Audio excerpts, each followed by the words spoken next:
So in this video, I'm just going to quickly show you how to use the Crease tool in VRSketch. It's really useful.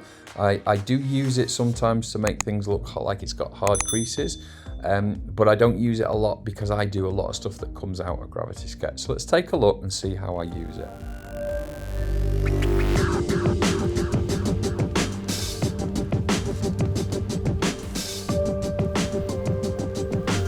So we're going to make a something like a very simple bike helmet. So let's first of all do some settings. So we'll put mirroring on, we'll put surface curves on because we want to see them while I'm working, and we don't need a stage floor.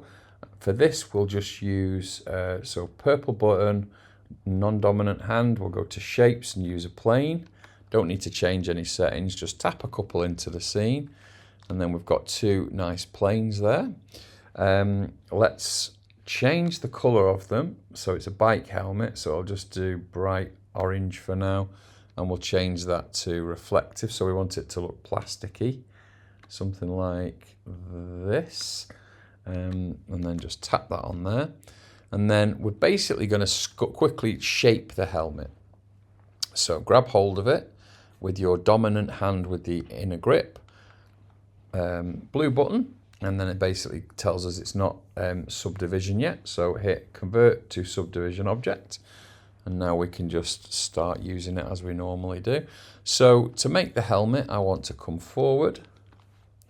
I've done it one extra there, too many. 1, 2, 3, 1, 2, and leave that. That will probably give us a nice arc. Trick with this, you want to go as low poly as you can for as long as you can.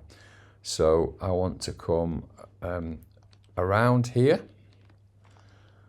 So I've got a nice edge flow going around, and I'm not even trying to shape it at the moment. I'm just trying to get the outer shape done. So I'll do it again down there, and then come around here. I'll make sure that there's one of these for every 1, 2. So this one to this one, this one to this one, this one to this one. So that's looking good already.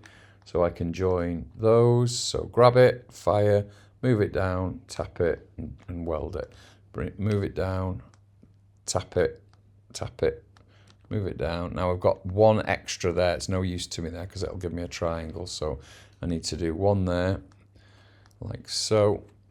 And that now gives me it basically means that there'll be quads all the way through. You definitely need this to be 100% quads. So bring all that down.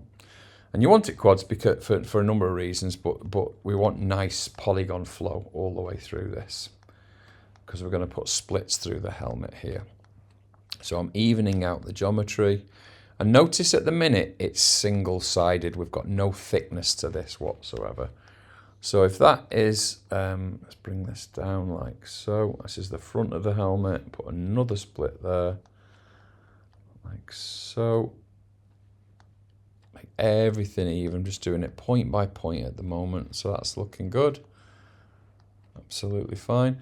Maybe what we'll do is we can select an entire loop and fire that down. So to do that, you hold hand, so your non-dominant hand trigger and your grip on your main hand, and you can grab a loop like that, and if you fire, you do an entire loop. So that's one to practice. That doesn't come very quickly. It's a little bit awkward to do that one. So remember, non-dominant hand trigger and your grip on your dominant hand. You'll remember that one if you do it enough. So let's come around here. So you're just doing basic polygonal modeling here. And again, I'm just making sure this flow's coming through because I'm going to split it through the middle here in a moment. Maybe just come down here in front of the ear for one strap, like so. And then maybe we come down the back a little bit, like there's more of a protective bit down the back. Something like that. Like that there. So might be a little bit too much there, but we can adjust that later. Not really bothered so much about that bit. So that's looking good. I've got everything I want there. So now let's just open this up a little bit in here. So as long as you've got the shape, as long as you feel like you've got a nice flow going through it like that, we can put some more splits in. So we could put for example, we could put a split here and here, and then go in and literally delete those out. So I'm just basically grabbing with my grip and then deleting them out like so with the red button. And then I could close that down a bit so it tightens it up as it comes near the front. So that's like one air gap in a bike helmet, for example. We'll leave that one there, that center loop like there, because we're gonna use that to crease in a moment. And then maybe do a split down here and then delete, come around here, go in close, and red button, red button, red button, red button, red button, they're all gone. And that's probably enough, I think. That's given us a couple of nice manageable slits and left us some splits in the model. So from that point of view now, we can add some thickness. Okay, so we'll thicken the offset like so, and it brings it off the surface like that. So you can pick a thickness. Obviously, don't go crazy. It doesn't really help. So go to that level there, something like that. And then we'll say, do we want thicken, offset? Do we want bake, hard edge, or thicken, bake, soft edge? Well, we'll try that one. I think that works. And that's done us a nice rounded bike helmet like so. But as you can see, there's another shape inside, and that's your original shape. So you can either forget that, you could have saved it before you did it, or you can delete it. Doesn't really matter. I'll delete it because we don't need it. So now you've got this shape and you want some creasing in here now. So first of all, what you can do is, rather than creasing for these edges here, you can just put edge loops in. So you can put an edge loop in there and an edge loop there, and that tightens that. So that gives you a nice creased edge. That's normal polygonal subdivision modeling, giving us nice creases. And that's the way I do it most of the time, simply because when I now go outside of Gravity Sketch, that will travel with that nice shape with it. And you can see it down here as well, because at the bottom I'll square off these bottom edges by adding more polygons like that. So it gives us a nice defined edge there. And even here you might want to pop some in there, and that means these corners are tighter as well. I can go really far in here and do that, but you have to be careful that it doesn't do any damage, because you can see there it's giving you a hard edge that you probably don't want. So if that's looking good and you're happy with that, I'll just check if there's anywhere else. That's good. Yep. So there's a nice, not bad. It's giving us a shape that we want, but some areas now I want to crease them. So what I'll do is I'll select that helmet again. I'm going to put a few more splits in. So I'm going to put one here near the center line, and one here here, near here, and one here. And the reason I've done that is I want to lift up these parts here by selecting the edges.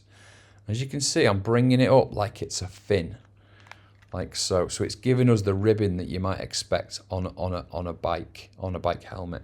And I'm going to go down next to it a little bit, but it's rounded and I don't really like that. But I'll do another one here, and you'll see that's giving us the nice ribbon, and it's staying quite well molded as well. But now what I want to do is crease those areas. So you come on your dominant hand, the little tool button, and you just find crease, and then you go in edge by edge and you tap it, and it will crease it like that. And then we want this one, the center one, same again, same again, same again. Wherever you want that harder crease, do it like that. And that gives you that nice vein. Now, it looks way too much now. So I'd go back in now and drop them back down to where it just looks realistic. Something like that. Again, I don't want it to look like a Trojan helmet or anything like that. So I'm going to bring that in. You could go extreme and go with, like, you know, crazy stuff like this, but, you know, I wouldn't worry. I would just go in and use a combination of the points either side, or the edges. Move the edges if you want to. Doesn't really matter. Just to give you that nice molded shape. You can see there where I haven't done it, look. If I go in and now drop these points here, it does look better, doesn't it? If you come nicely in and bring it all the way to the back like that, you can see that, you know, that moulding going into a nicer sort of shape. And that's quite useful. You know, you can go in and shape this a bit more now. You can grab all of these points, flick with your thumbstick if you're going off the wrong mode, and then just grab them and pull down. You can smooth them down. So you could build a peak. You could build it out as a crazy peak. But you can see the shapes that you might recognize in bike helmets and racing helmets and that kind of thing. And it's as simple as that, as understanding where the creasing is done, so with the edges, or whether it's done with the subdivision creasing, which is the one I do for most things. Before you go, I just wanted to mention something I'm really excited about.